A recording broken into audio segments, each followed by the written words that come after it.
Bonjour à tous et à toutes, bienvenue dans cette série de tutoriels dans lesquels nous allons voir la manipulation de ArcMap, comment utiliser le logiciel ArcGIS, quelques applications reliées à celui-ci et d'autres fonctionnalités de ArcMap.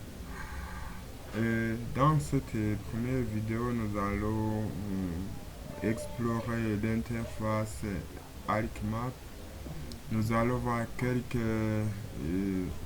utilisations, quelques manipulations de base de ArcMap et puis au fur et à mesure, nous allons parler d'autres, nous allons entrer en profondeur, et nous allons passer de bas en haut dans les fonctionnalités, dans les utilisations, dans les traitements de différentes données avec ArcMap.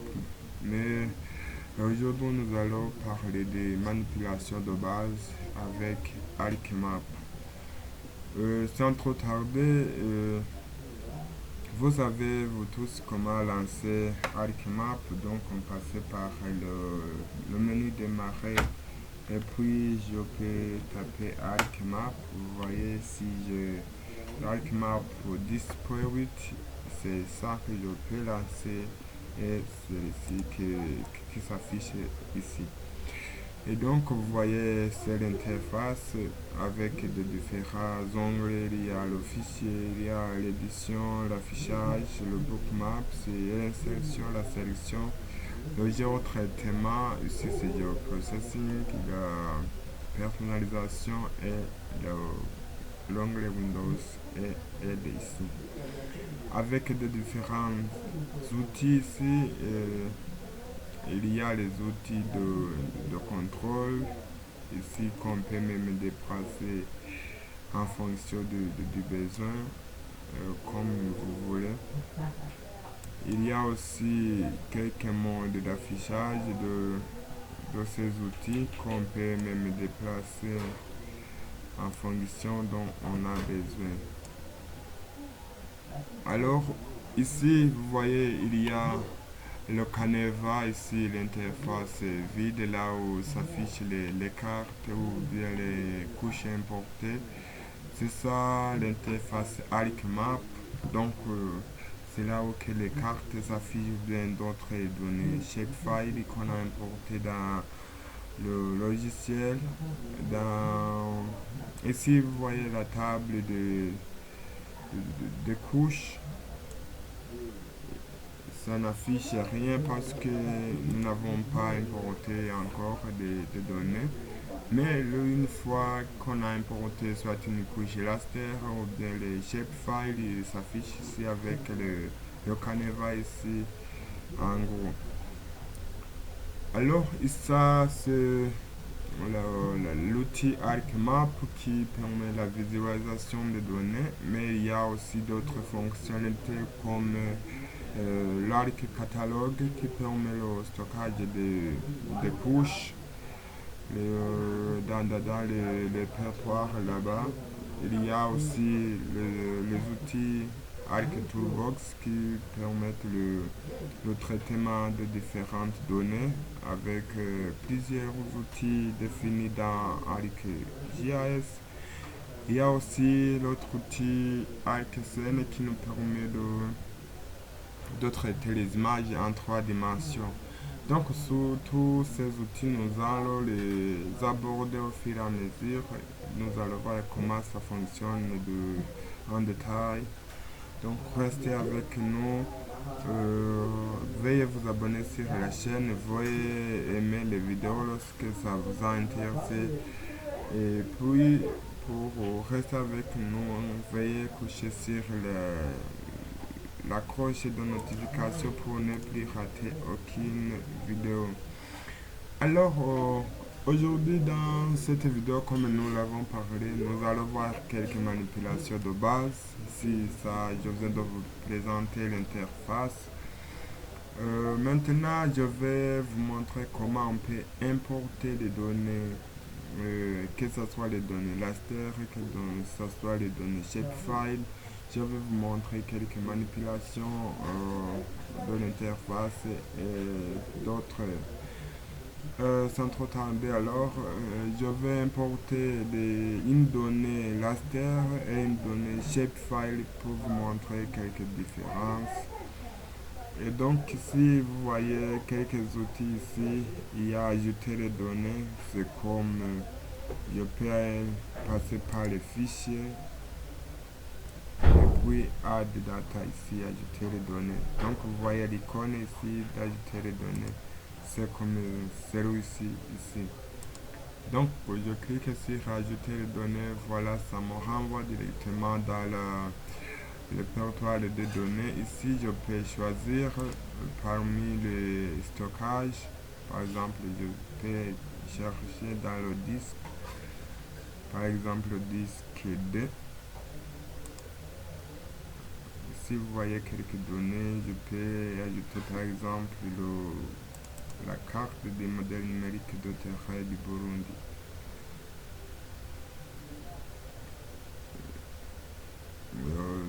Voilà, donc c'est une donnée raster de la carte des modèles numériques de terrain. Ce sont des types de données que nous allons voir au fur et à mesure dans les vidéos suivantes, mais aujourd'hui je vous montre seulement comment ajouter des données. Alors je peux même ajouter les données shapefile, par exemple ici dans les données vecteurs. Je peux ajouter par exemple la dimin 2 shapefile, donc une couche des communes. Voilà, ici c'est un peu visible comment ajouter les shapefile, comment ajouter les raster avec quelques différences ici dans l'affichage. Vous voyez, il y a le high et le low, donc ce sont les densités des arithmétries. Donc du plus petite arithmétrie au plus haut. Donc c'est la différence des niveaux d'arithmètre. Alors je vais vous montrer comment on affiche quelques outils comme le Arc Toolbox, comme le Arc Catalogue et l'application ArcSend. Ici, dans le Customs, vous voyez avec les outils Windows, ici les onglets Job Processing, il y a plusieurs outils que nous allons aborder au fil et à mesure. Mais maintenant, pour vous montrer l'affichage de différentes applications comme Arc Toolbox et Arc Catalogue, vous voyez par exemple ici, quand je passe par Job Processing, ici vous voyez l'outil Arc Toolbox. Et ici, ces différents outils comme le buffer, le clip, l'intersection, l'union, le merge et le dissolve. Nous allons voir ça dans le traitement de ces données, comment fusionner les données, comment faire l'intersection, comment couper les données par rapport à une couche de coupe. Nous allons les aborder dans les vidéos suivantes, mais je vous montre maintenant comment afficher l'Arctobox, ça ici. Vous voyez, c'est l'outil ici qui s'affiche. Vous voyez, il y a une multitude des outils d'analyse en 3 dimensions, les couches en 3D, la conversion de données, la gestion de données, l'interpolation des images et autres, la visibilité, la triangulation des surfaces.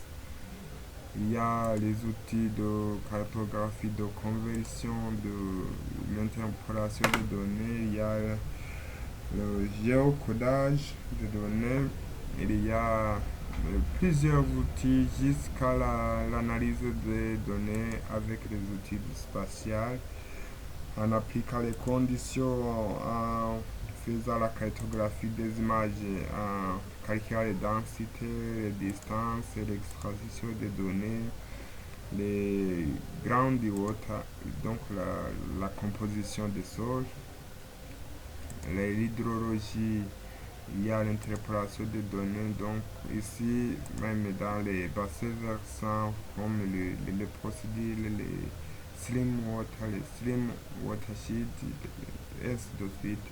Donc ça, nous allons les aborder au fur et à mesure. Chaque point, nous allons passer par celui-ci pour voir comment ça fonctionne. Nous allons faire beaucoup de vidéos par rapport à ça. Ça, c'est l'application ArcToolbox qui nous permet le traitement des données avec tous ces outils qu'on ne peut pas même explorer en tout parce que c'est beaucoup, mais dans cette série de ces vidéos, nous allons essayer quand même de faire le tout possible afin que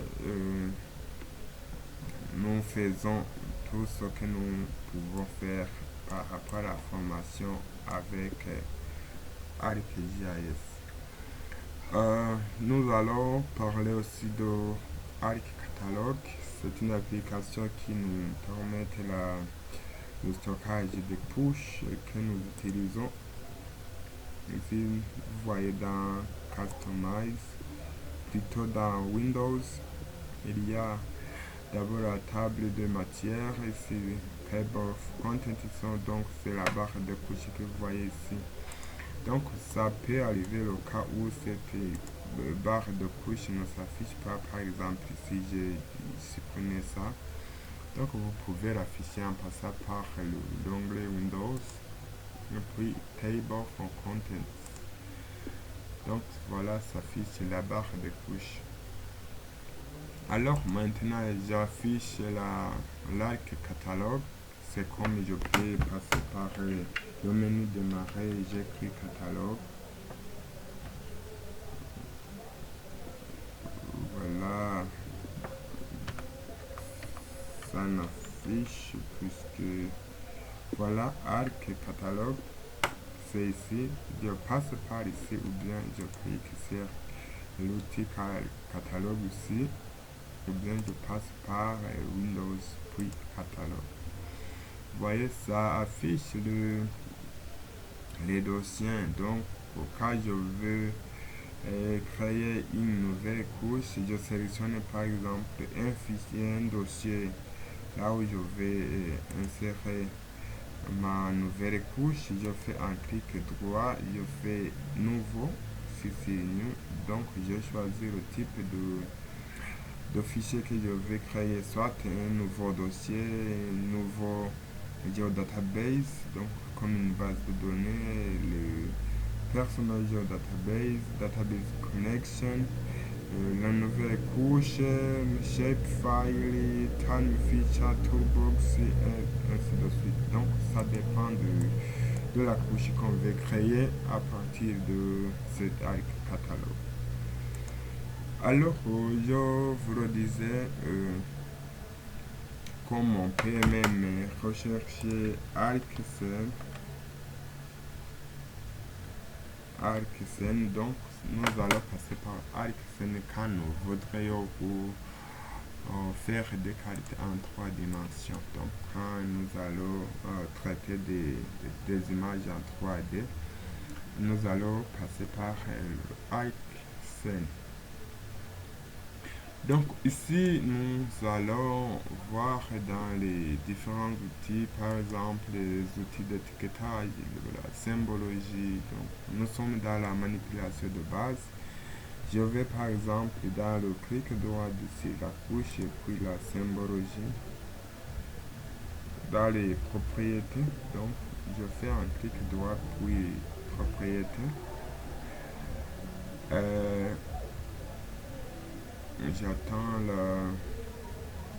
Voilà, ici il y a quelques propriétés de la couche, il y a les informations générales, il y a la source.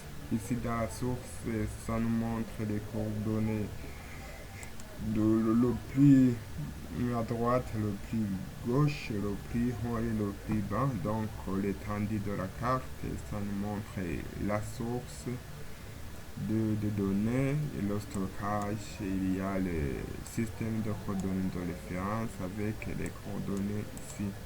Et ici le datum ici. Ici dans la sélection, ça nous montre quelques outils dans l'affichage. Et vous voyez, on peut afficher par les champs. Donc vous voyez tous les attributs de la couche. Il y a la symbologie quand on veut appliquer de la symbologie sur les différents attributs et de la couche. Il y a la catégorisation, il y a la symbologie simple. Il y a l'outil feed, donc c'est-à-dire les champs, vous voyez, ça affiche tous les champs de la couche. Il y a d'autres outils, les requêtes de définition, la définition donc des requêtes, comme on peut faire des requêtes pour la sélection, l'ajout des autres données. Il y a les labels, donc ça c'est l'étiquetage lorsqu'on veut appliquer l'étiquetage sur ces données et autres ici. Par exemple, ici je peux afficher les données de ces communes. Donc j'ai ici une couche de communes. J'active sur Label Features in this layer et je choisis la couche où il y a les noms de ces données. Si j'applique les types de données, par exemple, je mets le time New Roman, j'applique la taille ici, par exemple 12, je peux mettre en italique ou bien je peux même souligner, j'applique et OK. Vous voyez les noms des communes sont affichés en gras, en italique et soulignés. Donc c'est ça ce que je viens d'appliquer. C'est comme je peux faire la symbologie. Ici dans la symbologie, je peux par exemple catégoriser dans les champs name je peux ajouter toutes les valeurs. Voilà, j'applique toutes ces couleurs sur mes données pour différencier une commune et une autre par une symbologie. Voilà, c'est comme ça. Voilà, c'est la manipulation. Toujours, je peux appliquer les outils ici comme les zooms. Voilà, je peux sélectionner pour zoomer, je peux sélectionner pour dézoomer. Je peux cliquer ici pour déplacer. Vous voyez, avec le zoom ici. Vous voyez, avec l'échelle aussi. Je peux afficher par échelle ou bien appliquer ces zones. Il y a l'outil de nouveaux documents, d'ouvrir, d'enregistrer. Ça, c'est ce que vous connaissez déjà avec d'autres logiciels. Et donc, c'est ça comme ce qu'on peut parler à propos de la manipulation de base de l'interface ArcMap. Donc nous avons dit qu'il y a le ArcMap, il y a ArcToolbox, il y a ArcCatalog avec l'ArcScene que nous allons utiliser pour le traitement des données en 3 dimensions. Nous venons de voir quelques manipulations de base, que ce soit dans les propriétés, que ce soit dans l'interface, tout simplement. Donc dans les vidéos suivantes, nous allons parler de type de sélection. Nous allons entrer en profondeur dans le traitement de ces données avec tous ces outils d'ArcToolbox. Donc restez avec nous. Restez connectés sur notre chaîne pour ne plus rater d'autres modules. Merci beaucoup.